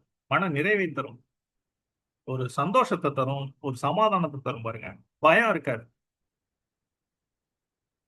சரி, அப்ப lifting hands is expecting the support of God for victory. சங்கீதம் 121 என்ன சொல்லுது பாருங்க. சங்கீதம் 121, எனக்கு ஒத்தாசை வரும் பர்வதங்களுக்கு நேராக என் கண்களை ஏறெடுக்கிறேன். முதல் வசனம். இரண்டாவது வசனம், வானத்தையும் பூமியும் உண்டாக்கின கர்த்தரிடத்திலிருந்து எனக்கு ஒத்தாசை வரும். இங்க என்ன சொல்றாரு பாருங்க ஆபிரகாம், வானத்தையும் பூமியும் உடையவராகிய உன்னதமான தேவனாகிய கர்த்தருக்கு நேராக என் கையை உயர்த்துகிறேன். அப்ப தாவீது என்ன சொல்றாரு, வானத்தையும் பூமியும் உண்டாக்கின கர்த்தரிடத்திலிருந்து எனக்கு ஒத்தாசை வரும். அதுதான் அர்த்தம். மோசே கர்த்தருக்கு நேராக உயர்த்துவது. ஆனா அதே நேரத்துல 24 ஹவர்ஸும் நம்ம கர்த்தரோடு கூடவே அப்படியே சஞ்சரிக்கிறது முடியுமா? அது சாத்தியம் இல்லை. ஏன்னா நமக்கு உலக வேலைகள் இருக்கிறது. அலுவலகத்துக்கு போகணும், வேலை பார்க்கணும், குடும்பத்தை பார்க்கணும், மற்ற காரியங்களை செய்யணும். அலுவலக வேலையில பிரச்சனை வருது, பிரச்சனை சோர்வை கொண்டு வருகிறது. குடும்பத்துல பிரச்சனை வருது, சண்டை வருது, நண்பர்கள் மூலமாக பிரச்சனைகள் வருகிறது. இது போல சூழ்நிலைகள் மூலமாக, சத்துரு கொண்டு வர்ற சூழ்நிலைகள் மூலமாக பிரச்சனைகள் வருது, போராட்டங்கள் இருக்கு. அப்ப எல்லா டைமும் கர்த்தரோடு கூட ஆத்மா சஞ்சரிக்க முடியுமானா முடியாது. அப்ப மற்ற காரியங்களை செய்ய வேண்டியிருக்கிறது. சரி, அப்ப கைகள் தளர்ந்து போகிறது. அப்ப மோசே உயர்த்தி வச்சிருக்காருன்னா கை தளர்ந்து போகுது. அதே போலவே நம்முடைய ஆத்மா என்ன பண்ணுது, உலக கவலைகள் நிமித்தம், மற்ற பிரச்சனைகள் நிமித்தமாக அது சோர்ந்து போகுது. அப்ப நீதிமொழிகள்ல ஒரு வசனம் இருக்கு, பார்க்கலாம் அதை. இப்ப நம்முடைய ஆத்மா டிஸ்ட்ராக்ட் ஆகும் பொழுது, அதாவது மோசேயுடைய கைகள் அசைந்து போதை போல நம்முடைய ஆத்மா டிஸ்ட்ராக்ட் ஆகும் பொழுது நம்முடைய ஆவி என்ன ஆகுது, அதுவும் கீழே வருகிறது. go slow and we fall. அமலேக்கு இப்ப மேற்கொள்றான். இந்த பிரச்சனைகள் வரும் பொழுது பாருங்க, இப்ப இந்த யுத்தம் தொடர்ந்து நடந்துகிட்டே இருக்கு. புல் வெற்றி கிடையாது, புல் வெற்றி கடைசியா. அப்ப சூரியன் அஸ்தமிக்கிற பொழுது என்னன்னு பார்ப்போம். இப்ப அமலேக்கு ஜெயிக்கிறான். இப்ப remember when Amalek attack Israel. எப்ப அட்டாக் பண்றான்? அவங்க எல்லாம் ரொம்ப ஸ்ட்ராங்கா இருக்கும் பொழுது அட்டாக் பண்றான் பாருங்க. when they were tired and weary, அவர்கள் இளைத்து விடாய்த்திருக்கையில் பாளையத்துல பின்புறம் இருந்தவர்களை அமலேக்கு வெட்டினான். எங்க உபாகம் 25 படிச்சோம், ஞாபகம் இருக்கா? அப்ப அதுக்கு என்ன அர்த்தம்னா, நம்ம நல்லா ஃபாஸ்டிங் எல்லாம் போட்டு பிரேயர் எல்லாம் பண்ணி ரொம்ப ஸ்பிரிச்சுவலா ஸ்ட்ராங்கா இருக்கும் பொழுது நமக்கு சோதனைகள் வராது. ஆனா ஃபாஸ்டிங்கை முடிச்சுட்டு சாப்பிட்டுட்டு கொஞ்சம் ரெஸ்ட் எடுக்கலாம்னு போவோம், அப்போ ஒரு சண்டை வரும் பெருசா, அப்போ ஒரு பிரச்சனை வரும், சோதனை வரும். அதே போல பல்வேறு பிரச்சனைகள் உங்களை சூழும் பொழுது பாவ சோதனைகள் அதோடு சேர்ந்து வரும். நோட் பண்ணிருக்கீங்களா? பிசாசு அப்படிதான் ஆப்ரேட் பண்ணுவான். அமலேக்கு அப்பதான் அட்டாக் பண்ணுவோம். நம்ம ரொம்ப ஸ்பிரிச்சுவலா ஸ்ட்ராங்கா இருக்கும் பொழுது ஓகே பை அப்படின்ட்டு போயிடுவோம். பட் நம்ம எப்ப டயர்டா இருக்கமோ, நம்ம எப்ப கஷ்டத்துல இருக்கமோ, அப்பதான் வந்து பாவ சோதனையில அமைக்கும். இதெல்லாம் அவனோட ஸ்ட்ராட்டஜி. இப்ப நீதிமொழிகள் இந்த வருஷம் தான் சொல்ல நினைச்சேன். நீதிமொழிகள் 24:10 என்ன சொல்லுதுன்னா, படிக்கலாம். ஆபத்து காலத்தில் நீ சோர்ந்து போவாயானால் உன் பலன் குறுகினது. though faint in the day of adversity, thy strength is small. அப்ப ஆபத்து காலத்துல, நம்ம ஆபத்து காலம் தான், துன்பம் தான், பிரச்சனை தான். ஆனா சோர்ந்து போகாதீங்க, உற்சாகமா இருங்க. உற்சாகமா இருக்கிறது கஷ்டம் தான். அப்போ தைரியத்தையும் விசுவாசத்தையும் விட்டுறாரு.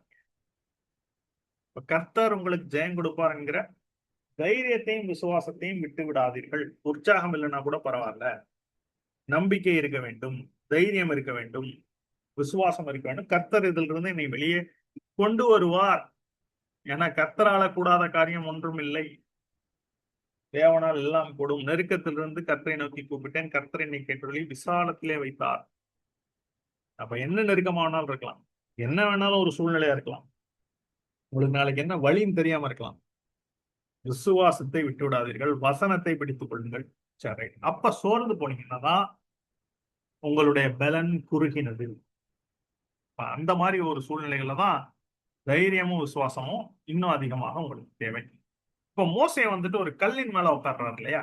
அந்த கல் எதை குறிக்கிறது அல்லது யாரை குறிக்கிறதுன்னா உங்களுக்கே தெரியும். வீடு கட்டுகிறவர்கள் ஆகாது என்று தள்ளின கல்லே மூளைக்கு தலைக்கல் ஆயிற்று. ஆனால் இயேசு என்று சொன்னால் கண்மலை, கண்மலையின் மேல் கட்டப்பட்ட வீடு என்று சொல்லப்பட்டால் என்ன அர்த்தம்னா, இயேசு கிறிஸ்துவனுடைய சத்தியத்திலும் வாக்குத்தத்தங்கள் மேலும் நாம் நம்முடைய அஸ்திபாரத்தை வைக்க வேண்டும். மோசே அது மேல கல் மேல உட்கார்ந்திருக்காருன்னா, நம்முடைய ஆவிக்குரிய ஜீவியம் எதன் மேலே இருக்க வேண்டும் அப்படின்னா, நம்ம ஆத்மா உபத்திரவப்படும் பொழுது இயேசுவினுடைய சத்தியம், நானே வழியும் சத்தியம் ஜீவனுமா இருக்கேன்னு சொன்னார் இல்லையா, சத்தியம் என்னும் இடைக்கச்சை எபேசியர் 6ஆம் அதிகாரத்துல பெல்ட் ஆஃப் ட்ரூத், அதுதான் உங்களுக்கு நிக்கிறதுக்கான பலனை உங்களுடைய இடுப்புல கொடுக்குது. அப்படின்னா அந்த கல்லின் மேல உட்கார்றதுன்னா இயேசுவினுடைய சத்தியம். அடுத்தது நித்திய ஜீவனை அளிப்பேன் என்பதே அவர் நமக்கு செய்த வாக்குத்தம். அப்ப இந்த உலகத்தினுடைய பிரச்சனை போராட்டங்கள் கடந்து போயிட்டே இருக்கும், நம்ம தாண்டி வந்துட்டே இருக்கும். அப்ப எட்டர்னல் பிரைஸ் நமக்கு வச்சிருக்காருன்னு வாக்கு பண்ணி இருக்கிறாரே, இன்னும் நான் உன்னை விட்டு விலகுவதில்லை உன்னை கைவிடுவதில்லை என்று அவர் சொல்லி இருக்கிறாரே, மலைகள் விலகினாலும் பர்வதங்கள் நிலை பெயர்ந்தாலும் என் கிருபை உன்னை விட்டு விலகாமலும் என் சமாதானத்தின் உடன்படிக்கை நிலை பெறாமலும் இருக்கும் என்று சொல்லி இருக்கிறாரே, உனக்கு விரோதமாய் வாய்க்கப்படும் எந்த ஒரு ஆயுதமும் வாய்க்காதே போம் என்று வாக்கு பண்ணியிருக்கிறாரே. இன்னும் நிறைய சொல்லலாம். தண்ணீர்களை நீ கடக்கும் பொழுது நான் உன்னோடு கூட இருப்பேன், ஆறுகளை நீ கடக்கும் பொழுது நீ பயப்பட வேண்டாம், அவைகள் மேல் புரளுவதில்லை, அக்கினியில் நீ நடக்கும் பொழுது அஞ்ச வேண்டாம், அஞ்சாதிருப்பாய், அக்கினி ஜுவாலை உன் பேரில் பற்றாது. இந்த மாதிரியான சூழ்நிலைகள்ல செயல்படுத்த இந்த இந்த காரியங்கள் எல்லாம் நீங்க விசுவாசிக்க வேண்டும். இப்ப யோசுவாட்ட சொன்ன அந்த ஒரு வாக்குத்தத்தம், நான் உன்னை விட்டு விலகவில்லை உன்னை கைவிடவில்லை, அதை எடுத்து எபிரேயர் ஆசிரியர் நமக்கு சொல்றாரு. எபிரேயர் 13ஆம் அதிகாரத்துல நாம் உன்னை விட்டு விலகவில்லை கைவிடவில்லை என்று அவர் சொல்லி இருக்கிறாரே அப்படின்னு அதை நமக்கு சொந்தமாக்கி கொள்ள வேண்டும். அப்படின்னு அந்த கல்லின் மேல மோசே உட்காரதுன்னா என்ன அர்த்தம்னா, நம்மளும் இயேசுவினுடைய சத்தியத்தின் மேலும் வாக்குத்தத்தங்களின் மேலும் விசுவாசமா இருக்க வேண்டும். தம்முடைய சொந்த குமாரனும் பாராமல் அவரே நமக்காக கொடுத்தவர், அவரோட கூட மற்ற எல்லாவற்றையும் நமக்கு அருளாதிருப்பதுபடி. அப்ப இயேசுவை நாம் பெற்றுக் கொண்டிருப்போம் ஆகில் மற்ற எல்லாவற்றையும் தேவனிடத்துல தான் நல்ல ஈவுகளை பெற்றுக்கொள்வோம். இப்ப சோர்ந்து போகாதிருங்கள். கரை அப்ப மோசையுடைய கைகள் அசந்து போயிட்டு இருக்கு, அதே போல நம்முடைய ஆத்துமாவும் என்ன சோர்ந்து போகும். அப்படி சோர்ந்து போகும் பொழுது நீங்களே என்ன பண்ணுங்க, அவங்கள திடப்படுத்திக் கொள்ளுங்கள். தாவீது எப்படி திடப்படுத்திக்கிட்டார்? 1 சாமுவேல் 30ஆம் அதிகாரம் 31ஆம் அதிகாரத்துல அங்க என்ன பண்றாங்க, அமலேக்கியர் தான் வராங்க சண்டைக்கு. அமலேக்கு அங்கங்க வந்து சண்டை போட்டே தான் இருப்பாங்க. அமலேக்கு வந்து என்ன பண்றாங்க, தாவீதுடைய மனைவிகள் மற்றும் அவரோட கூட இருந்த எல்லாருடைய குடும்பங்கள், பிள்ளைகள் எல்லாரையும் என்ன பண்ணிட்டாங்க, அவருடைய பொருட்கள் எல்லாத்தையும் கொள்ளடிச்சு போயிட்டாங்க. இப்ப தாவீதும் அவரோட கூட இருக்கவும் வந்து திரும்ப பார்க்கும் பொழுது யாரும் இல்லை. இப்ப தாவீது பலம் கொள்ளாமல் போகும்படி அவரும் அவரோட கூட இருக்க அழுகிறார்கள் அந்த இடத்துல. ஏன்னா குடும்பமே போயிடுச்சு எல்லாம். இப்ப என்ன நடக்குதுன்னா, சுத்தி இருக்கிறவங்க எல்லாம் தாவீதோட கூட இருக்கிறவங்க எல்லாம் அவருக்கு ஆறுதல் சொல்லல.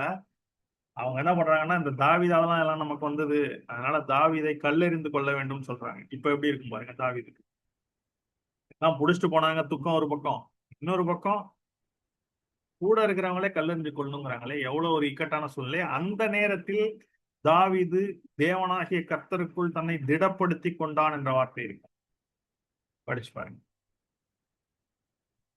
அதுதான் நீங்க எக்ஸாம்பிள் எடுத்துக்கணும். என்ன ஒரு சிச்சுவேஷன்லையும் நீங்கள் உங்கள் தேவனாகிய கர்த்தருக்குள் உங்களை திடப்படுத்திக் கொள்ளும். ஆமென். சரி, அடுத்தது ஆரோனும் ஊரும் என்ன பண்றாங்க? ஆரோனும் ஊரும் பக்கத்துல 2 சைடு ஆளுக்கு ஒரு பக்கம் வந்து மோசையுடைய கைகளை தாங்கி பிடிக்கிறார்கள். அப்ப ஆரோனும் ஊரும் யாரை அடையாளப்படுத்துறாங்க? ஆரோனும் ஊரும் நமக்கு இதுவரைக்கும் நம்ம என்னன்னா ஆவி ஆத்மான்னு பார்த்தோம். அடுத்து அந்த கல் என்னன்னு பார்த்தோம், இந்த கோல் என்னன்னு பார்த்தோம். நம்முடைய சுயம் கல் என்ன, இயேசு கிறிஸ்துடைய சத்தியமும் வாக்குத்தத்தங்களும். இப்போ ஆரோன் ஊர் யாருன்னா மற்ற நபர்கள். அப்படின்னா எக்ஸ்டர்னல் ஹெல்ப் நமக்கு வேணும்.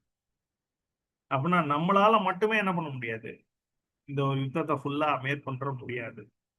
இப்போ மோசேக்கு எப்படி ஆரோனும் ஹெல்ப் பண்ணாங்க, அப்ப நமக்கும் என்ன பண்ணணும்? 2 பேர் ஹெல்ப் பண்ணணும். யார் அந்த 2 பேர்? இப்ப ஆரோன் யார்? ஊர் யார்?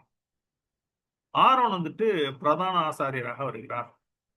ஊருங்கிறது யாருன்னா யூதா கோத்திரத்திலே வந்த ஒருத்தர். ஊர் அவருடைய குமாரன் தான் ஊரி. அந்த ஊரியினுடைய குமாரன் தான் பெசலேல்னு சொல்லியிருக்கு பின்னாடி.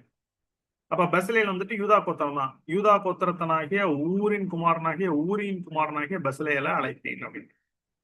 அப்ப ஊருங்கிறது யூதா கோத்திரத்துல வருவார். அப்படின்னா அந்த இஸ்ரவேல்ல மெயின் ட்ரைப்ல ஒருத்தர். ஆரோன் யாரு? பிரதான ஆசாரியர். அப்ப ஆசாரியர் இவர் வந்துட்டு இந்த கோத்திரத்தில் ஒருத்தர். அப்ப இவங்க 2 பேரும் யாரு அப்படின்னா, ஆசாரியன் என்பவர் நம்முடைய ஆவிக்குரிய நண்பர்களை குறிக்கிறது.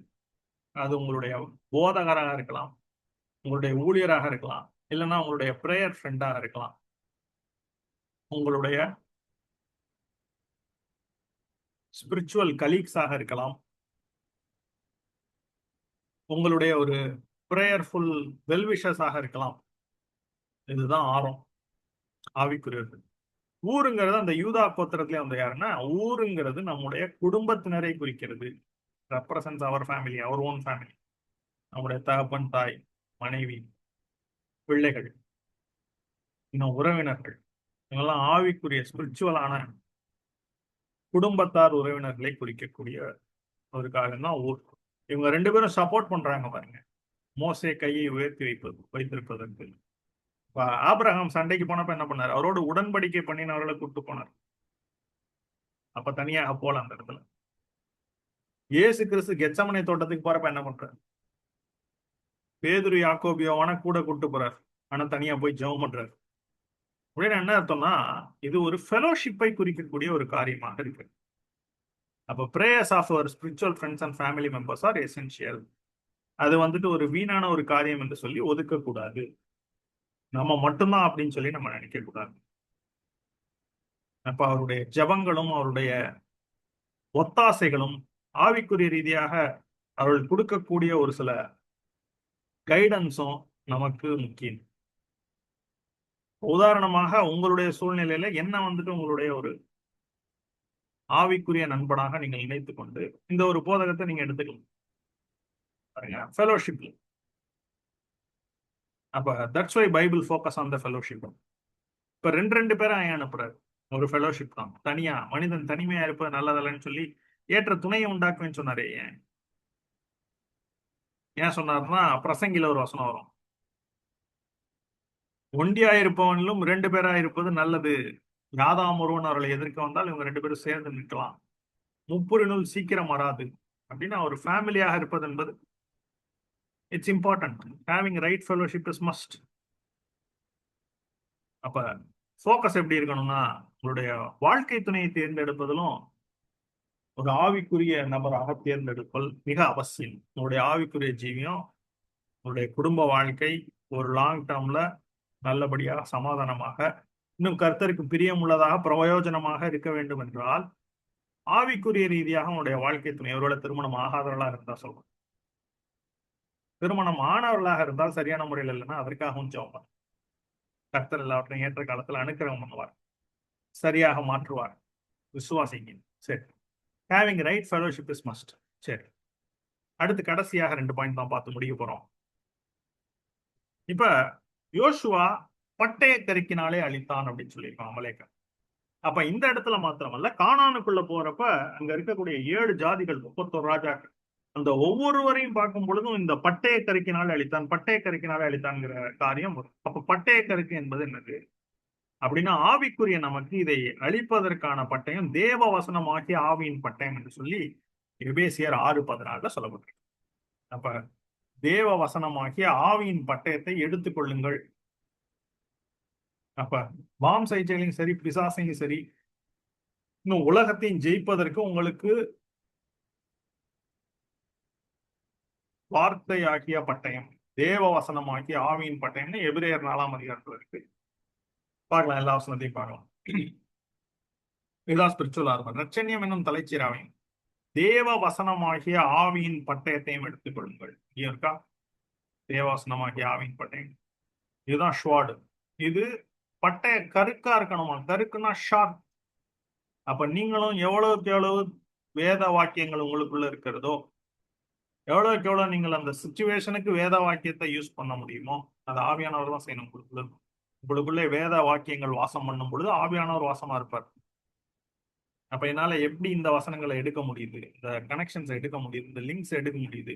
இப்போ உதாரணத்துக்கு அங்க தேவவசனம் யாவின் பட்டயம்னு சொல்லிட்டுன்னா, இங்க எபிரேயர், நான் நோட்ஸ் எடுக்கல, ஆனா எபிரேயர் 4:12 தேவனுடைய வார்த்தையானது ஜீவனும் வல்லமையும் உள்ளதாயும் இருபுறமும் கருக்குள்ள எந்த பட்டயத்திலும் கருக்கானதாயும் எப்படி இதை கனெக்ட் பண்ண முடியுதுன்னா, அந்த அளவுக்கு வேதத்தை மீண்டும் மீண்டுமாக படித்திருக்கிறேன், மீண்டும் மீண்டுமாக படித்து உள்ள வைத்திருக்கிறேன். அந்த அளவுக்கு நீங்களும் வேதத்தோடு கூட நேரம் செலவு செய்யணும். மீண்டும் மீண்டும் மீண்டும் திரும்ப திரும்ப நேரம் கிடைக்கும் பொழுதெல்லாம் வாசி வாசி வாசி அது நம்மளுடைய ஆவியில கலக்க வேண்டும், நம்மளுடைய சிந்தனையில கலக்க வேண்டும். அப்படி இருக்கும் பொழுதே போராட்டம் இருக்கு. இன்னும் சொல்றேன், for the word of God is quick and powerful and sharper than any two edged sword. Sharp. அப்ப எவ்வளவு ஷார்ப்பா இருக்கணும்னா, எவ்வளவுக்கு எவ்வளவு நமக்கு தெரியுதோ அவ்வளவுக்கு எவ்வளவு ஷார்ப். அப்ப யோசுவா பட்டையை கருக்கினால் அளிக்கிறார். Sharpness of the sword. அப்ப மழுங்கி போயிருந்தா ஜெயிக்க முடியாது. யோசுவா அமலேக்கையும் ஜனங்களையும் பட்டய கருக்கினாலும் முறியடித்தான். Joshua discomfited Amalek and his people with the edge of the sword. Sharpness of the sword. பட்டய கருவி. இப்ப எவ்வளவுக்கு எவ்வளவு நமக்குள்ளாக இருக்கிறதோ அவ்வளவுக்கு அவ்வளவு.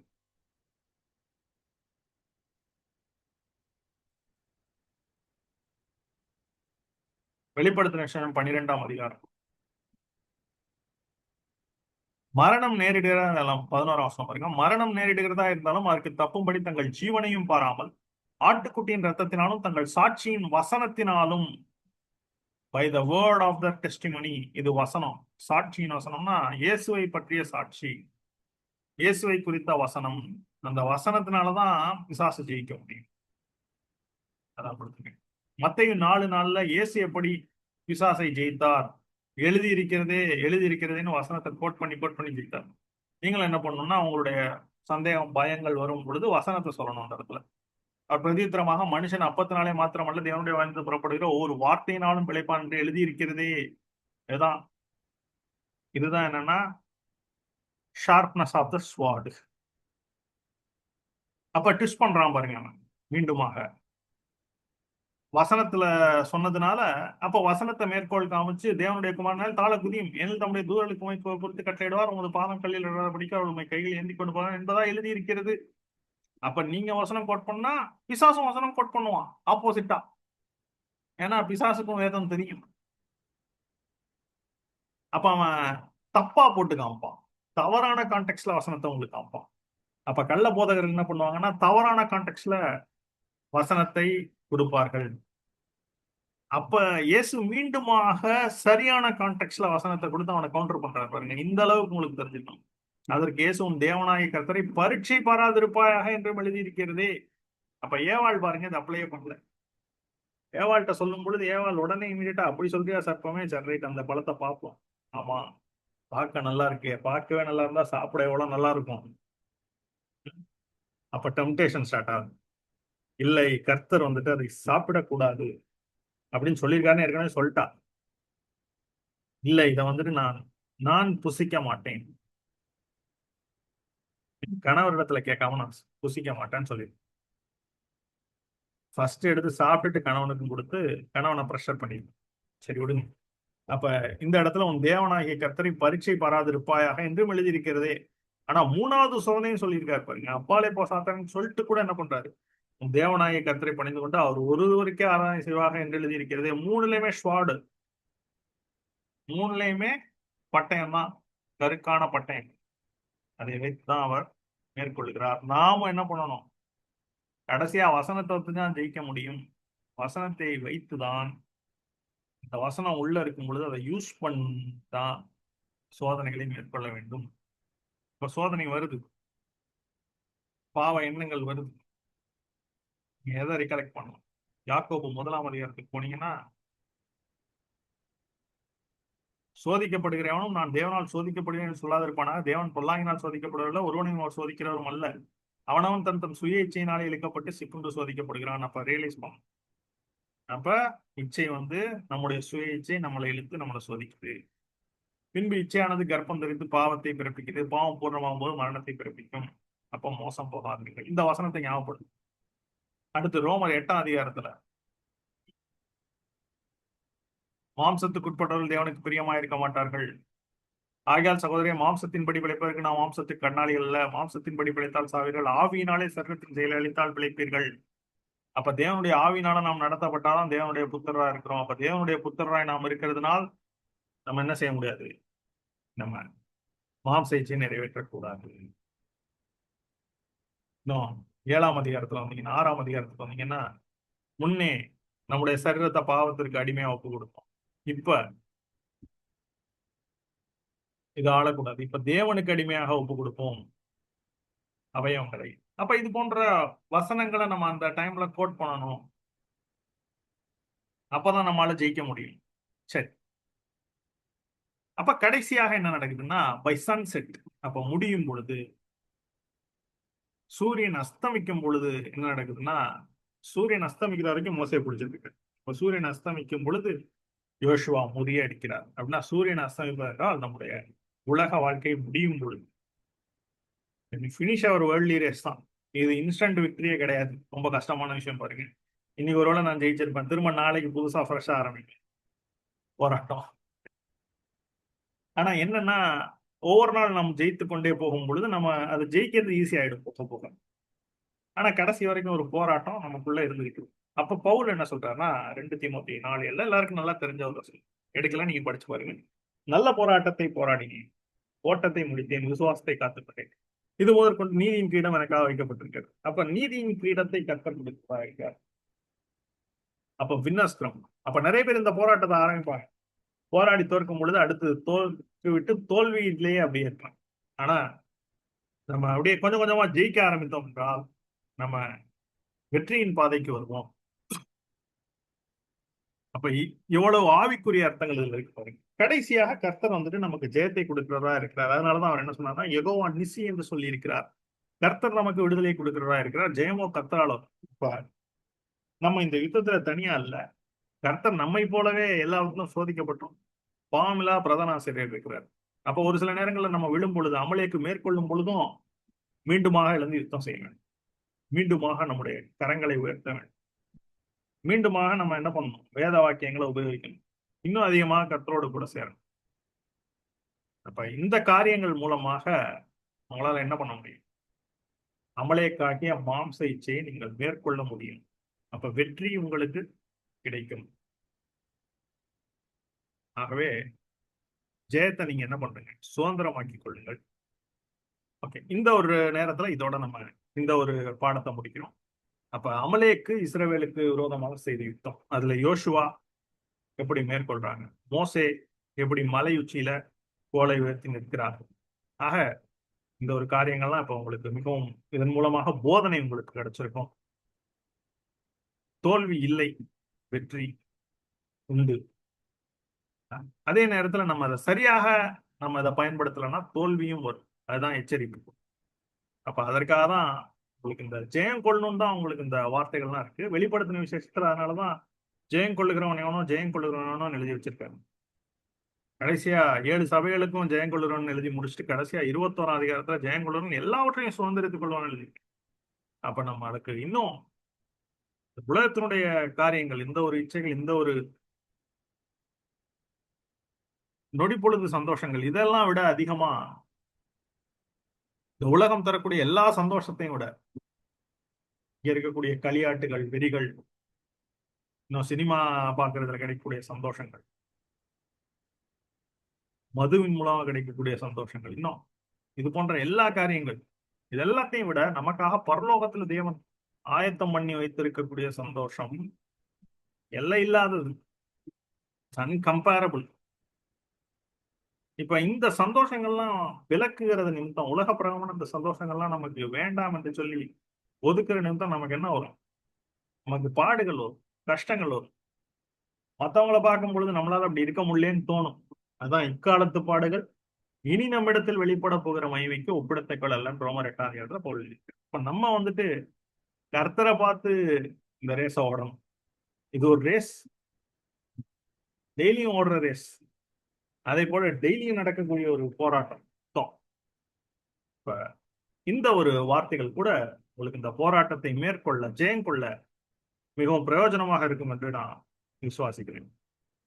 பொறுமையாக கேட்டவங்கள் அனைவரையும் கர்த்தர் ஆசீர்வதிப்பாராக. மீண்டுமாக இன்னொரு வேத பாட வகுப்பை சந்திக்கிறேன். ஒருவேளை அடுத்ததாக நான் ஒரு சீரிஸ் எடுக்கலாம்னு இருக்கேன். என்ன சீரிஸ்னா ஓல்டு டெஸ்டமென்ட் கிரானாலஜி, பழைய ஏற்பாட்டினுடைய ஒரு சரித்திர பிரகாரமான ஒரு காலங்களை குறித்த ஒரு பாடம். ஆரம்பத்திலிருந்து இயேசு கிறிஸ்துவ டைம் வரைக்கும் எவ்வளவு ஆண்டுகள் கடந்திருக்கிறது என்று சொன்னா ஒரு பாடம், ஒரு 4-5 பாடங்கள் வரக்கூடிய ஒரு சீரீஸாக பைபிள் பல்ஸாக எடுக்கலாம்னு இருக்கேன். என்றால் பைபிள் ஸ்டடியாக கூட எடுக்கலாம். சரி, பொழுதும் நம்முடைய கர்த்தராகிய இயேசு கிறிஸ்துவின் கிருபை உங்கள் அனைவரோடும் கூட இருப்பதாக.